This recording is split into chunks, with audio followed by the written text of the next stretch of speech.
Hey guys, I'm Richard Fitzgerald. This is Dubai Works, where we interview the business leaders making a difference in this great city.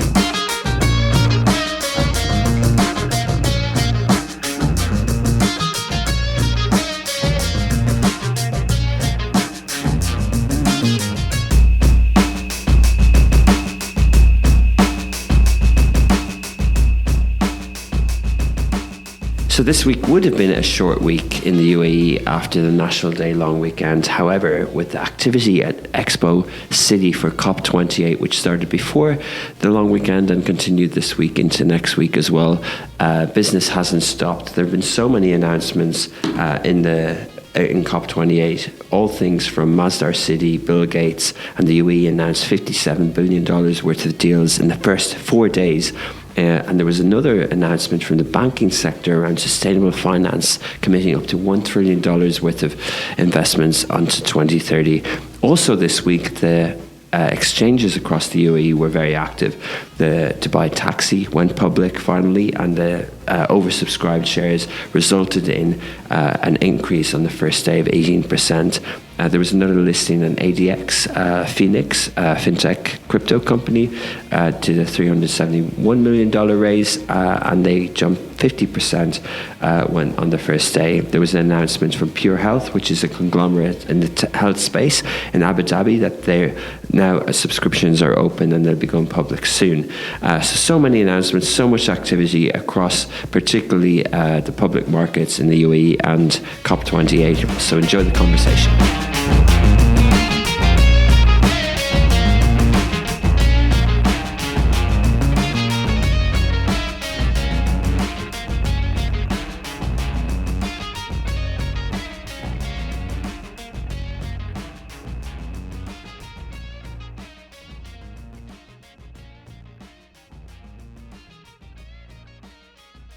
Welcome back to another episode of Dubai Works Business Podcast. Today, we're joined by Mark Abraham, founder and CEO of Shackle.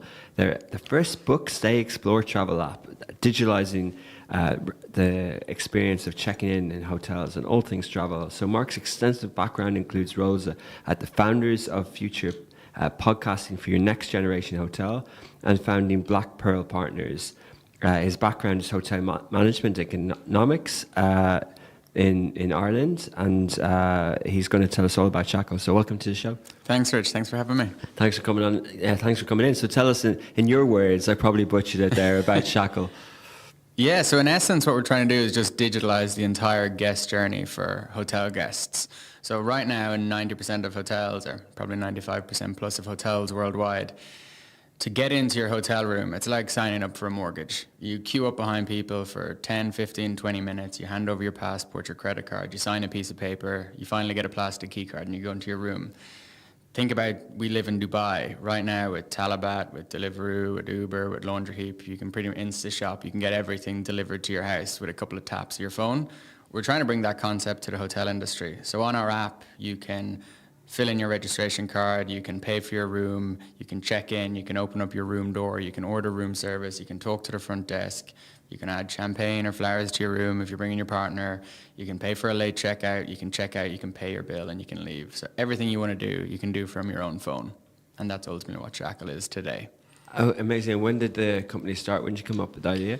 Yeah, terrible timing, February 2020, so 2 weeks before COVID hit. So bringing out a product in the hotel industry when 2 weeks later every hotel around the world shut down was not optimal. But I think in hindsight, it actually worked out pretty good, because the word contactless kept coming up when COVID hit, because everyone wanted to get rid of physical touch points. And ultimately what we are is a contactless piece of technology, right? So instead of going to the front desk and all of these touch points between the staff member and you as the guest have completely disappeared. And I think people want that convenience on their phone. So it worked out pretty well that we started at that time.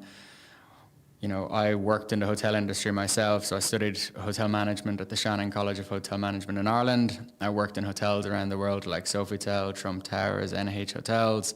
I did everything you can think of in a hotel, from cleaning rooms with housekeeping to working at the front desk to the night shift to revenue management. So I really understood the industry, and it was just frustrating that as an industry, we never digitalized. We never brought technology into the guest hands, and that was always kind of what we wanted to do. The bigger problem that I wanted to solve back in 2020 was we've got two companies in our industry that have a duopoly on room distribution, which is Booking.com and Expedia. So most people around the world will use one of those two platforms to book their hotels. They're abbreviated as OPAs or OTAs? OTAs, online travel agencies. What consumers don't realize is that if you go on to www.jumeiragroup.com versus going on to www.booking.com, if the room night is, let's say, $100, which you're not getting at Jumeirah, I understand, but just for ease of math, if you go on to booking.com and it's the same room price, $100 per room, because you book on booking.com, the hotel will only receive anywhere from $75 to $85. So they'll lose 15 to 25% of the margin just because you went on a different website. That's the real big problem in our industry globally. It's only gotten worse when Booking.com brought in their loyalty program, so it's about an extra 10% now that comes off that commission. So as a consumer, you're probably clueless in terms of that, but for a hotel, can you imagine if your margins just dropped by 25% overnight? You'd be worried, and that's what's happened in our industry, and that's really what we're trying to solve long term. Okay, fascinating. And kind of in the middle there, you mentioned that they hadn't digitalized, but there's been attempts, or there's been elements that is digital, right? Maybe not the check-in desk, but you know, the group, the way the hotel industry works is sort of big hotel groups that manage properties, and they've all got loyalty programs, they've all got websites, they've all got apps. So where's the disconnect? Why I guess, would they not sort of digitalize further, and why is there room for another player? So I think first, the independent versus big chain market you talk about, depending on the region, it's about 60%, 40%. So 60% are independents and small chains, and 40% are your bigger brands like your Marriotts, your Hiltons, your Hyatts. Oh, interesting. We thought it would be the other way around. Yeah, so in terms of you talk about their apps, I'll try to be respectful to their technology. I'm not sure when the last time you used any of their apps, but they're not the greatest user experience. So a lot of them are built on a technology called React Native, which isn't a native application. So it's when you see the buffering, the circle that comes around on the app when you open it up, the user experience and the UX is pretty ugly.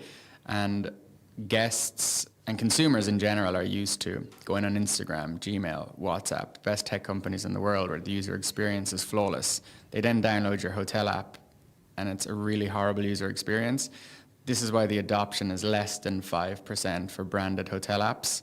I will differentiate Marriott Bonvoy, but that's a loyalty program app. We can talk about that in a minute.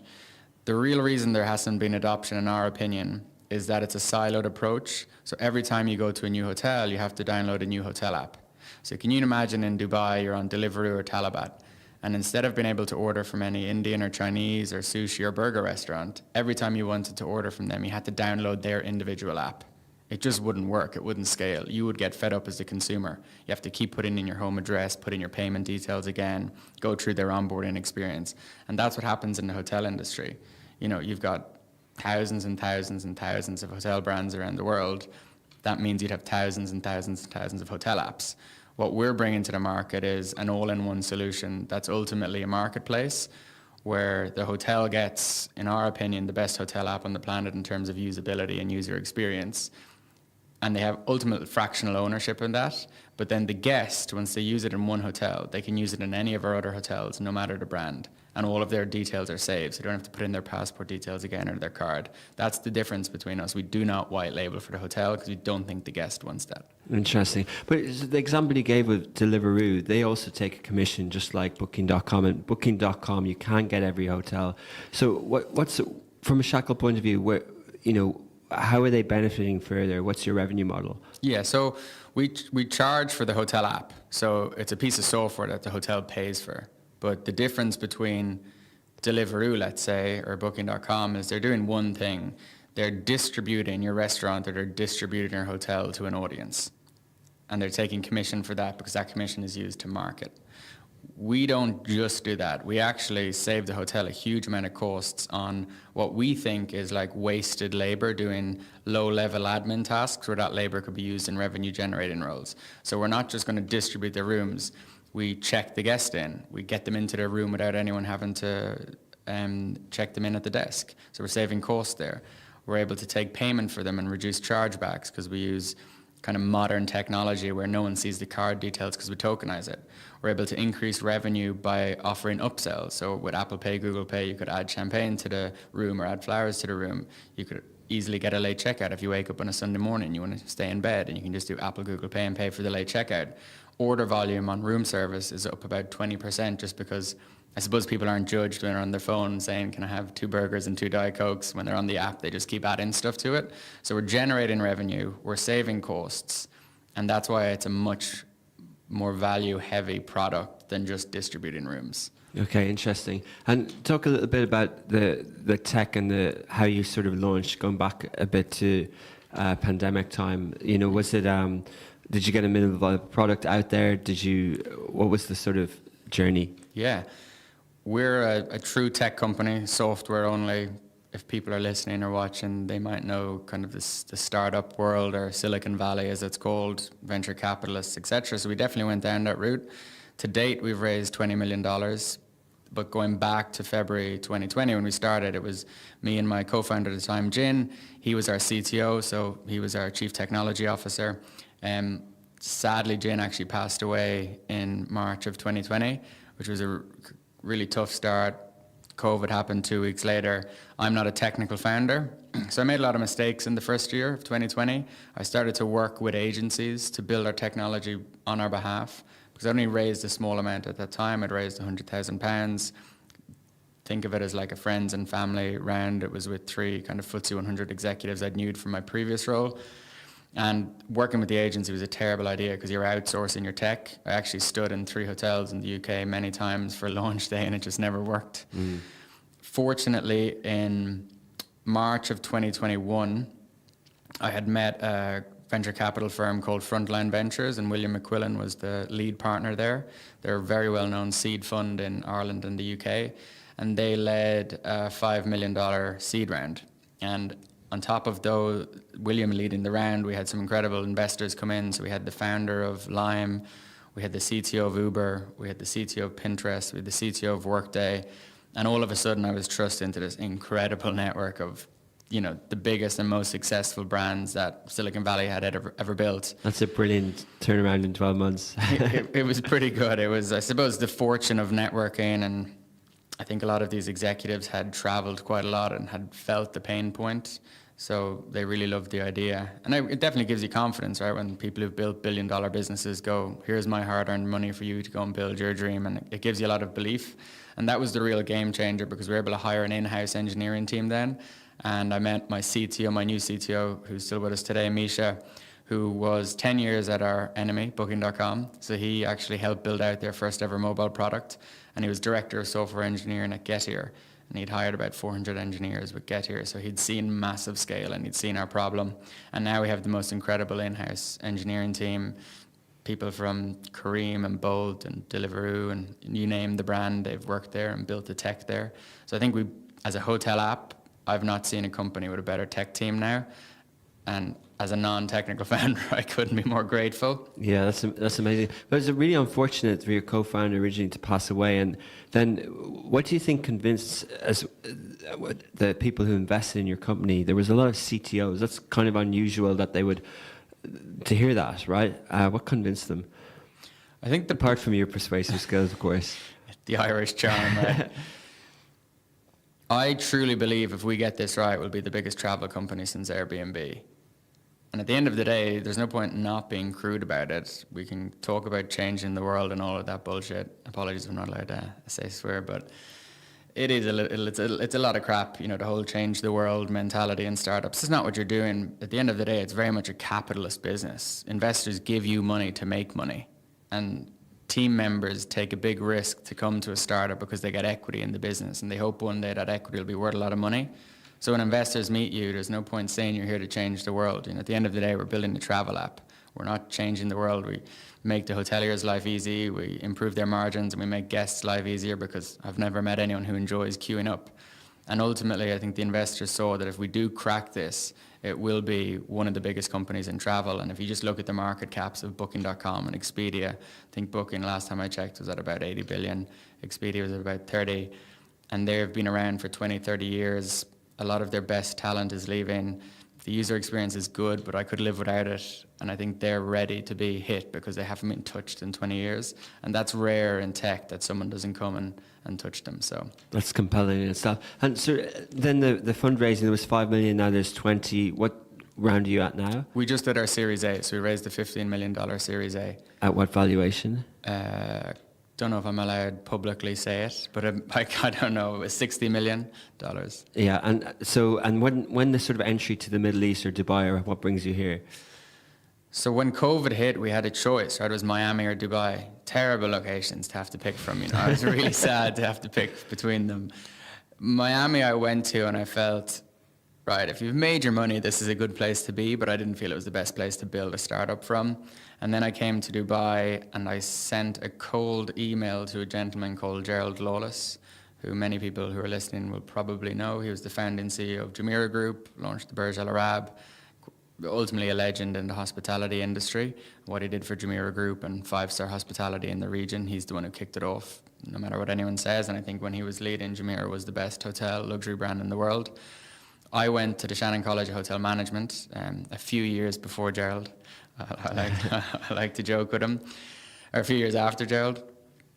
And we have a great alumni. You know, we went through, what we like saying is we all went through the army, because we had to wear suits to university, we had to polish our shoes, we had to be cleanly shaven every morning, we had roll call. It wasn't your traditional, you know, university degree, which I'm sure many Irish students enjoyed in Irish universities. But Shannon was like going to the army, and at 19 you're sent off to work full-time in a hotel. So I sent him a cold email, asked him could I bring him for a coffee. We met up for breakfast. His dad was a farmer, my dad's a farmer. We got on very well.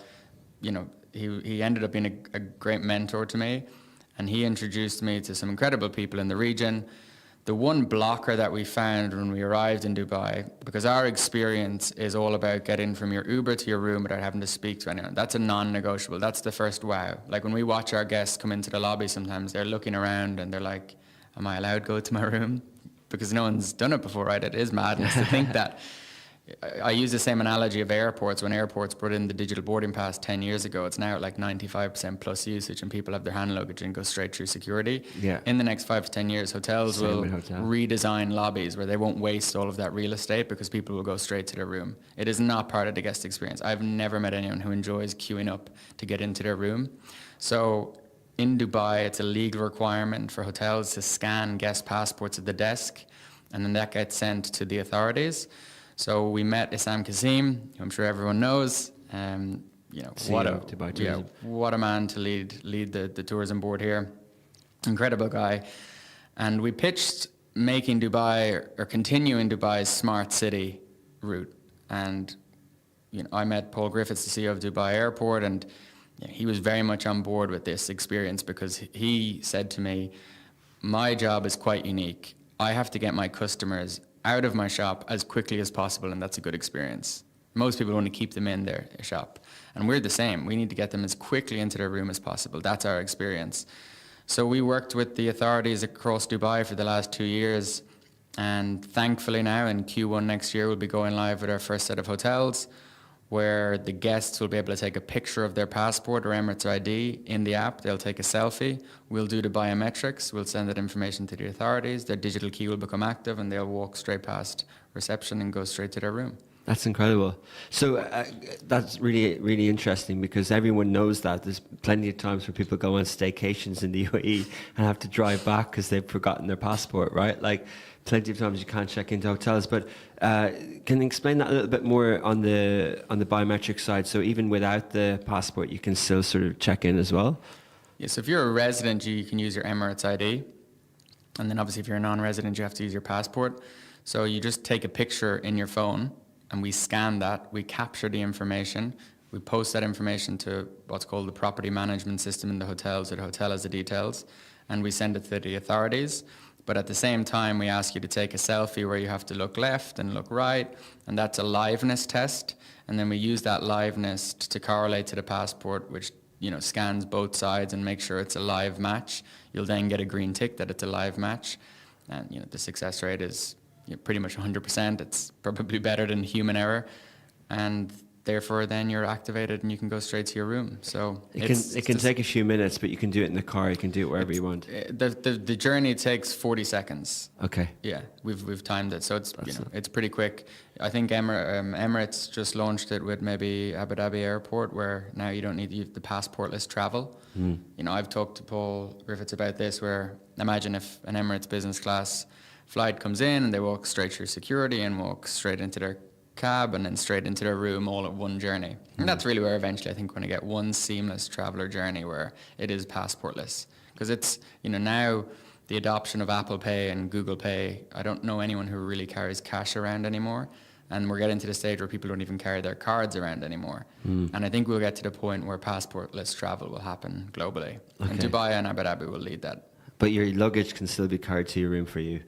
Of course. No, don't worry. The hotel will still have... That's the thing, right? The staff now have more time to deliver the guest experience. So imagine you arrive at Jumeirah Saadiyat Island for a staycation, and I walk out to your car, and I know from your profile and your check-in, because I've seen your face in your profile, I go, Rich, welcome to Jumeirah Saadiyat Island. Let me take your bags. I know you've already checked in, so I'll walk you to the elevator, and I'll tell you about the hotel. That's way better. Then what's your name? What's your email? What's your phone number? Give me your passport. Give me your credit card.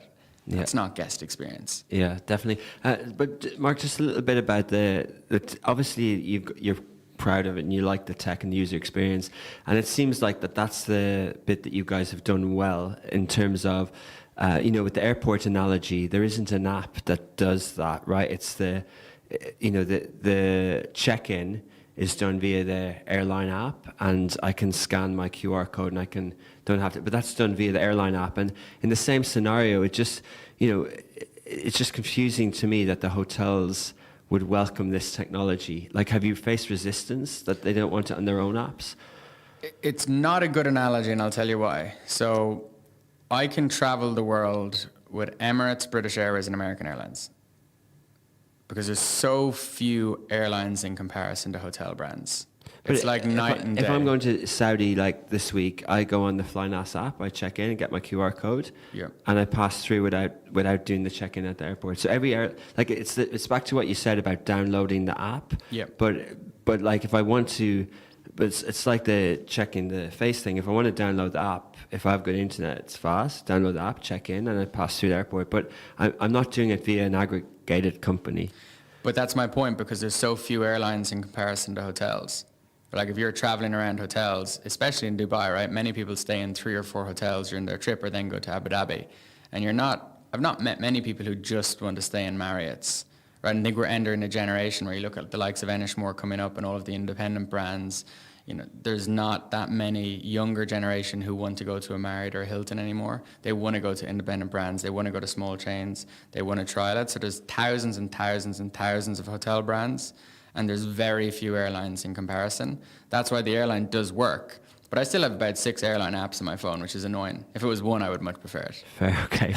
So now, that's 6, and it annoys me. Yeah. If that was hotels, it would probably be 100. Yeah. Yeah, a lot of people do use that. You're going to mention the Marriott Bonvoy. A lot of people... Marriott Bonvoy is great, but it's great for a different reason. Yeah, okay, what is? You want to know? So it's great for the loyalty program, right? Because it's gamified, and you get points, and then you get free nights. And Marriott Bonvoy works really well in America, as does Hilton Honors, because there's enough distribution of Marriott and Hilton hotels in each major city in America. And especially if you're a corporate traveler, you might not care as much if you're staying in a random basic Marriott or Hilton, and you get your points then where you can use on your leisure. But we're not selling to Hilton and Marriott. We're basically going to the smaller chains, and what I mean by smaller chains, like less than 100 hotels, and independent hotels, and saying, hey, we can give you an app that is 10 times better than Marriott's at a fraction of the cost. And long term, once we get enough density of our hotels, we will also bring in a loyalty program that will finally allow you to be able to compete with Marriott Bonvoy. Because once you join our program, and users love having one app for all of these hotels, and they're actually getting points on all of the independents, that's where it becomes really powerful. What sort of resource do you need to sign them up? Yeah, but it's no different than a go-to-market strategy for sales, right? So you might have a handful of salespeople who will take different regions, and you go to conferences, and we're very big on content. We have our own hotel podcast. I'm speaking at lots of conferences this year. We're doing a partnership with the Hotelier Middle East. I'm sure we'll do something with Love in Dubai. And it's just about getting yourself out there. And we're very big believers in it's a content-first strategy. And of course, at the moment, it's probably a lot founder-led sales. I have a pretty good network in the hotel industry, and my investors know lots of hoteliers. And it's, no company just starts and all of a sudden the entire world signs up to their product, right? It's kind of hard. That's the hard graft that no one sees behind building a business. But you get the main big one. You get some of the kind of relatively well-known ones. There's stamp of approval, and then it's kind of word of mouth then amongst the industry that they can go onto your website and they can get in touch that way. So you can have inbounds as well. Yeah, like let's take Jumeirah Group, for example. Their usage is about 8% on the app. Our usage on any given day is about 22 to 28% better than that. 8% of people who check in use the Jumeirah app? Yeah. So over the year, based on the amount of rooms they have, it's nearly 1 million more guests would interact with us versus the Jumeirah app. Yeah. But yeah, have your own branded app. It works, right? No, fair. But look, I guess that, yeah, I mean, from the point of view of the proprietor, also, especially I'm thinking of the boutique small hotels, that sometimes it's not always about efficiency. It is about the warm welcome, the smile. And what's the sort of convincing point to get them to give up that as well? Well, firstly, I completely disagree that you're giving that up. But let's just go down that path for the purpose of conversation. And that is, it's not a zero-sum game. So we're not doing a Michael O'Leary and Ryanair on it. We're not charging people extra to check in at the desk if they don't check in online. So if you want to still go to the desk, that will still be there. But when we talk about being able to give the warm welcome and the smile, you're talking about the perfect front desk agent on the perfect day where they're happy and they're not fighting with their partner and they love their job and they're so happy with their minimum wage and they just smile at Rich because Rich is such a great guy. Like, it sounds good in theory. A lot of the time they probably don't love their job. They don't really want to check you in with a big smile sometimes. So if it's perfect, amazing. It's always great. But my point was, if you've already checked in on the app, you've done all of your details, you've been assigned your room, and you arrive with your partner, your kids, and someone comes and greets you at the car and smiles and takes your luggage and walks you to your room. So instead of spending 5 minutes or 10 minutes or 50 minutes checking you in physically, why not spend 5 minutes walking with you to the room? Like, that's guest experience. So what I'm saying is that technology allows you to do more of what we actually love as hoteliers, which is guest experience. But the whole thesis of it takes it away, I think, is such an easy cop-out and pretty archaic thinking. Yeah, fair. Okay. So you came to Dubai, you choose it over Miami. Have you built your tech team here? Did you find your talent here? And and where did you register the business? So we started in London and Amsterdam. So our tech team was initially in Amsterdam, but we've relocated 60% of them now to Dubai. We were initially in the World Trade Center as a free zone at WeWork. And we've moved to Dubai Internet City now, where we've got an office, a 30-person office.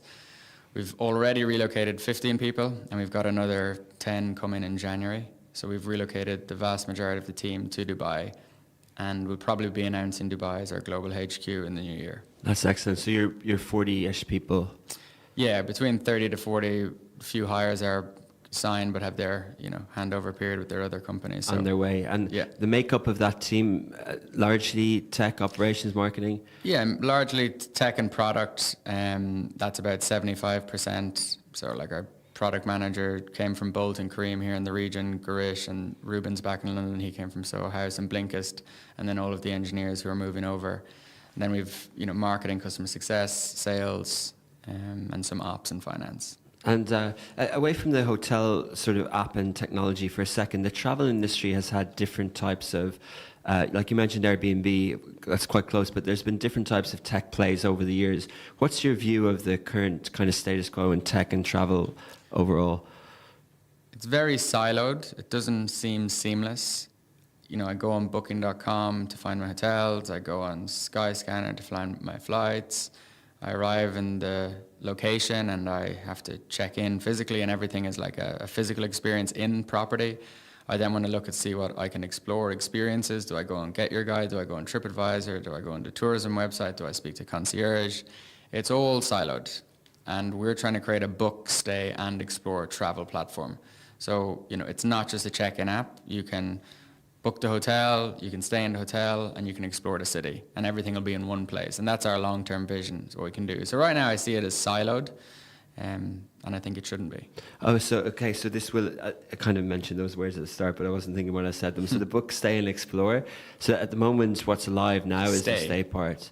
And so you are looking to disrupt other elements as well. And the Blinkist, you mentioned someone who used to work for there. What was their purpose as a company? Blinkist takes books and condenses it into short snippets. So you don't have to read 500 pages, and you get the content in a handful of snippets. Oh, okay. I thought, yeah, okay. And what were the other ones that have sort of, like TripAdvisor, obviously, but wasn't there a few, like Culture Trip, and there's a few other sort of content-type travel companies? Yeah, for sure. And that would be the Explorer part. You would try and give content to people. Exactly. Like we were at Abu Dhabi Tourism this week, and we were hoping to plug into their tourism website to pull all of the activities and then showcase it on the app. Initially, it'll just be content driven, so they can just read what's happening in the region. And then once we get enough engagement on that, we'll bring in the capability for you to book it directly through us. Okay, fair. So the book Stay Explore, and will it be the same business model across all? So, for example, the current business model is the hotel pays for the app, the user doesn't, and then on the book side, there might be you might charge a fee. Will there be a fee if you create a conversion for someone? Yeah. So right now, like I said, the average hotelier is paying anywhere from 18 to 30%.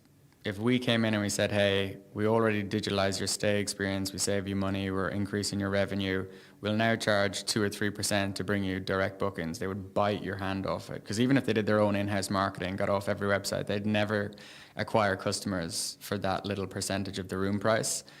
And then on the activities, you might make 10, 15% commission on it, and you maybe share that with the hotel. And then the thing is we give all of the data back to the hotels. We have a couple of data scientists who put all of the weekly data that you get on the guests into very readable and digestible graphs, and no hotel company has a data scientist working for them. So if you asked hoteliers, tell me the split between business and leisure guests, tell me where they come from, tell me what age they are, tell me how long they stay, tell me how much they spend, tell me what they do in the city, they'd never know any of that.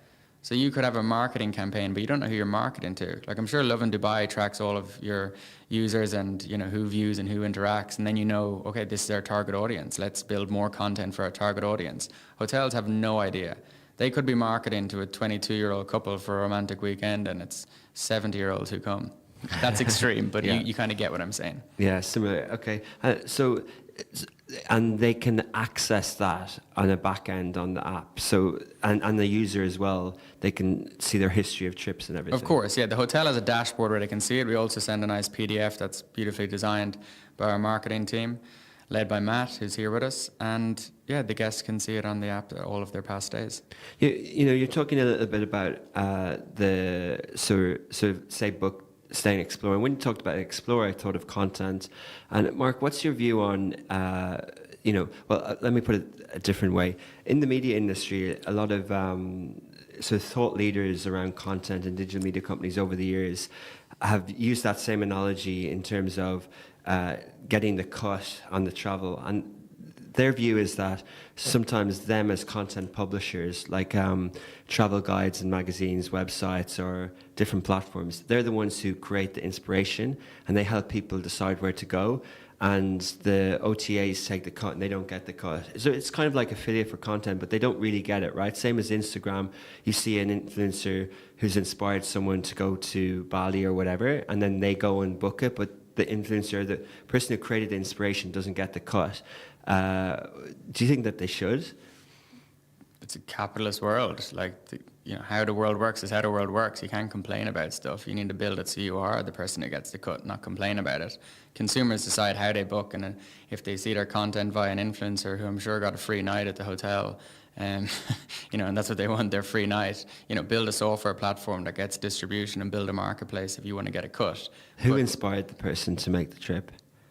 It doesn't matter, because what you're saying is, like, what I would say to the influencers, try start a startup, try raise from venture capitalists, try hire great people, try build tech, try get scale. What about a journalist who has a vocation, who works with a media company? Yeah, but it's just complaining. It's kind of like, at the end of the day, you need to be the source of where the consumer books, and that means building some sort of a global software company And that is the most difficult thing you can do. It's the Olympics of business, building a startup, without a doubt. So you can write a little blog piece, and I'm sure you inspire people, but no way do you deserve to get a piece of the action. Like all of the action, if you've not built the company, is where the consumer books. But Instagram have built the company that inspires people, so could they cut you out? But Meta are fine, right?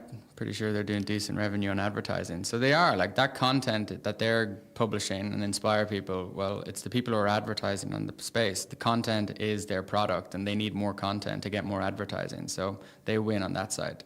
Yeah, but I get the capitalist point of view, and I get what you're doing, and I admire it. But from a point of view of, is there an argument to say that on the content side that those people have sort of inspired people and travel guides and things like that? Because if there isn't, then they won't exist anymore, right? Like or maybe we've seen X and other platforms change their business models more. So much like if you were here talking impressively as you are around your company and you're in the fintech space, I would ask the question, well, what if Apple just added a feature? And at the same point, what if people with 2 or 3 billion users added a feature?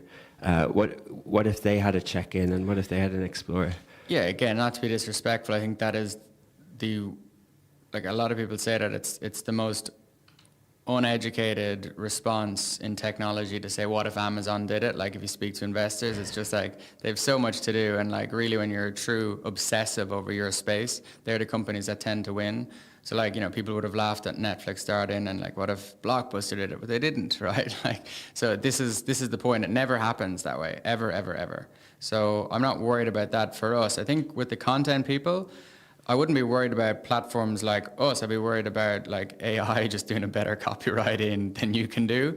But we'll work with content creators. So I don't know if she's listening, but Food Diva, I was told by Tom, is someone who does great reviews of restaurants in Dubai, and it's someone I'm going to reach out to see if she can actually publish the top 10 brunch places in Dubai, and we'll put it on the app. We'll pay her for that content to write. So that's how we'll probably approach it with true great content writers. Okay, so you wouldn't be worried if Apple, like they have with a credit card, Apple Pay and investment, if they launch Apple Travel, you wouldn't be worried? No.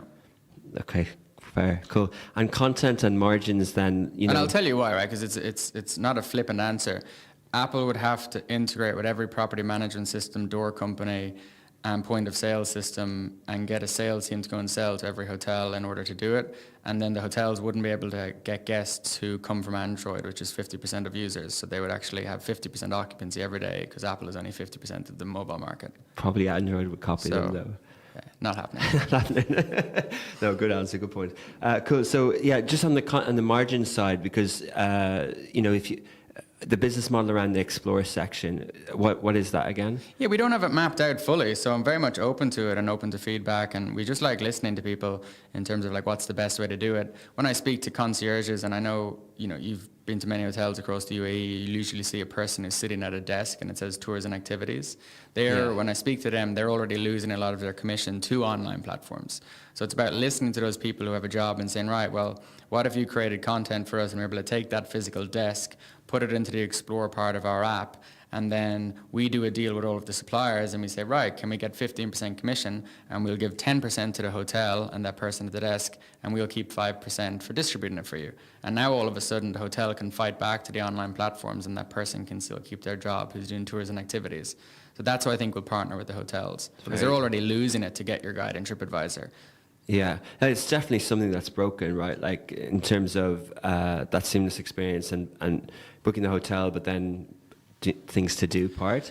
Yeah, but it's also like next year we're going to bring in tipping in the app, because what you were seeing already is that, like, I used to work as concierge in my earlier years, and you'd love when you bring someone up to the room because you'd be like, where's my 20 quid cash? Because if you'd live off it at the time.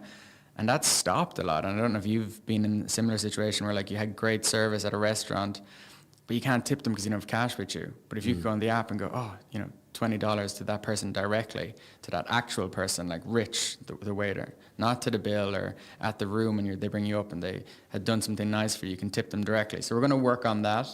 And this is where we don't bring in tech, just in case that sounds contradictory. When you sit in a restaurant in a hotel, we will not put order food in the app at the restaurant. Maybe it's a bias, but I hate the QR codes in restaurants. Give me a bloody menu and get the waiter or waitress come over and tell me about what the chef has created and bring the human touch to that. So we don't do that. We order room service because room service is pretty basic, and you're in the gym or at a meeting or on the way back from the airport and you can order so it's ready when you get back. But in the restaurant, we don't actually do tech there. We do think the human touch is very vital there. Yeah, okay. But I think in the QR code example, they don't place the order, they just look at the menu for now. But what a terrible experience, because you got to keep scrolling down. You can't see the dessert beside the main course, or the main course beside the side, or the side beside the starter. Like, we all like looking and going, right, what will I have for my entire course? Okay. And you're actually seeing that people order more volume when they can see the entire menu physically than the order volume when they can only see it on a scroll down. So again, as an F&B manager, owner, if you're listening, get rid of your QR codes because your order volume's down.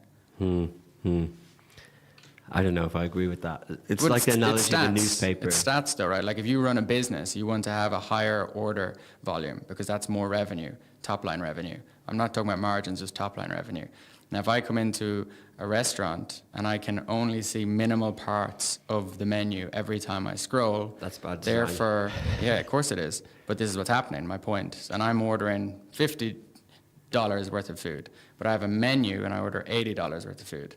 As a manager, or as an owner, it's your duty to optimize top line revenue.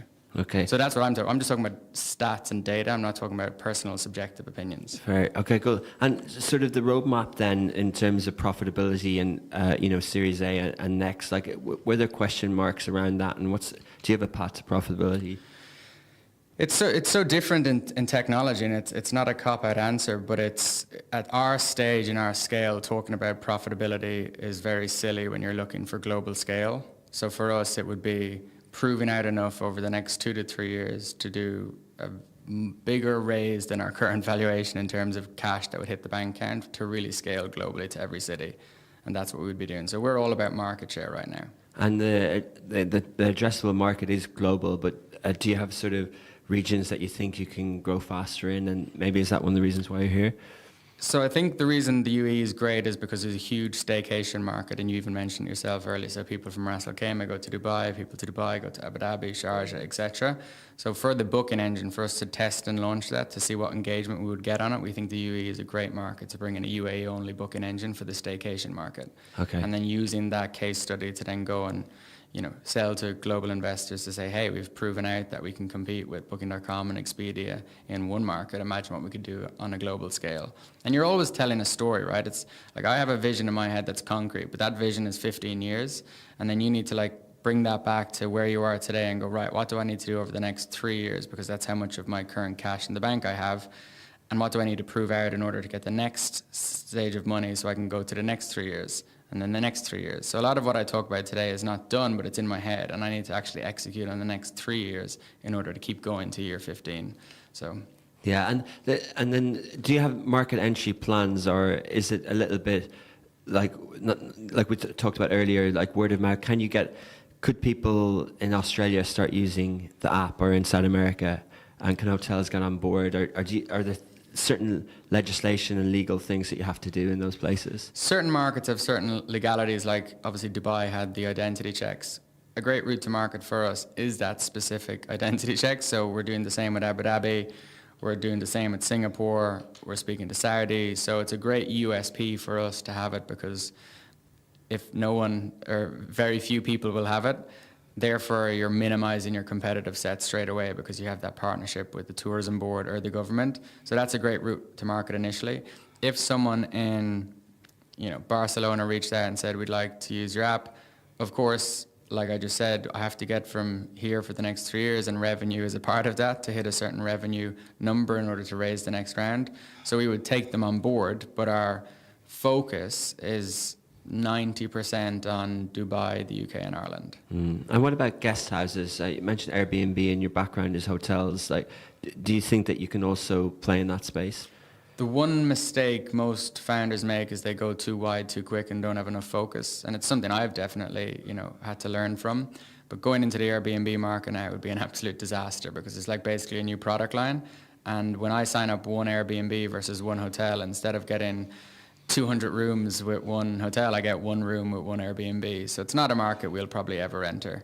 And I think Airbnb are very silly not to be just doing it themselves. If I was Brian Chesky, and he's obviously a much better founder than me at this current time, I'd be, he's a public company, I'd be using some sort of instrument to raise a couple of $100 million on the debt markets, and I would put a digital lock on every Airbnb that's on his platform and own the entire stack. And give him that idea for free. But you should do it, and then he can invest in us. He probably will. You have all the it's others. such a silly thing that they've not done yet, and I think they really should, because they'd embed their product deeper into the stack and they'd completely own it. Because I think I don't know what they're up to right now, entering the hotel market as well, and they're just becoming another OTA, and I think they'll lose their who they are, their culture, their values. It was just a big marketing play. Airbnb is the best marketing company in the world. So they said, we're after hotels, we're coming to get out of hotels. But I've never seen a hotelier march to the local town hall and say, Airbnb are killing our industry, like you saw with the black cabs and Uber. Yeah. They haven't touched the hotel industry. What they touched was, me and you can't rent in central London because Airbnb is more profitable for an owner. And they've actually pushed out young families and young people living in major cities.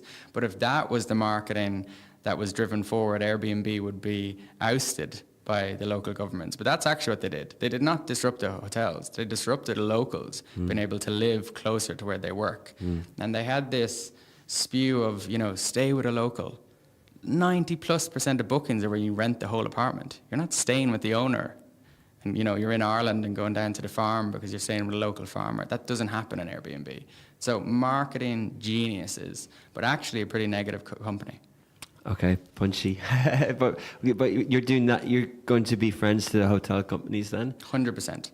Give all of the data back, take the lowest amount of commission we can, and improve their user experience and improve their revenue. Okay, you're here. We're finishing up. You're here at the first day of COP28. The weather's good. It's tourism season at its peak in Dubai. Are you bullish about the region, and do you think you can grow a global startup out of Dubai in this region? 100%. I think Dubai is an amazing city, both for lifestyle, security, safety. If you're into your health, I think the sunshine just makes you just a happier person as well. I think if you grew up in Ireland like we did, you notice the difference between the cold and the rain. I think the quality of people that are moving here, and not just moving here for 1 or 2 years, but are actually moving here with their families, is exceptional. The level of business meetings that you're able to have here compared to a number of years ago just keeps rising every single year. I think they need to be careful about it becoming a millionaire haven and not actually keeping the culture of Dubai and allowing different people to mix in different areas. So I'd be worried about that. They need to fix the traffic. I think we would all be in agreement. But Dubai is just exceptional. I think the fact that we could even meet the government and speak to them about digitalizing the guest experience, it doesn't happen in many places. And I think examples of like Kite Beach, where they have the running path and it's just a little bit softer on your knees, or people want to swim at night, so they put floodlights on the beach. They just listen to their citizens and they want to make it the best place in the world to live. And I think the connectivity to all sides of the world with the airlines, Emirates and Etihad, I think it's probably the best place in the world to build a startup. I think from a funding perspective, at the early stage, they probably need to get better, bring in more seed funds, give more chances to entrepreneurs, because it is about failure. It's about taking a load of shots at goal, failing, but going again.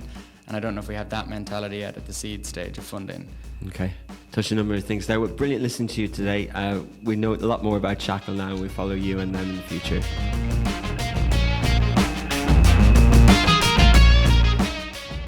Thank you to Ali Khalil and Hamid Hashim, who put together this episode. You've been listening on an audio podcast, but it's also available on smashy.tv, a streaming service where we tell inspiring stories for the driven, the dreamers and the doers. This is under the Smashy business vertical. You can get an iOS, Android, but all smart TV apps as well, where we stream the local sports in the UAE. This was a Smashy business production as part of the Augustus Media Podcast Network, and we'll be back next week with another episode.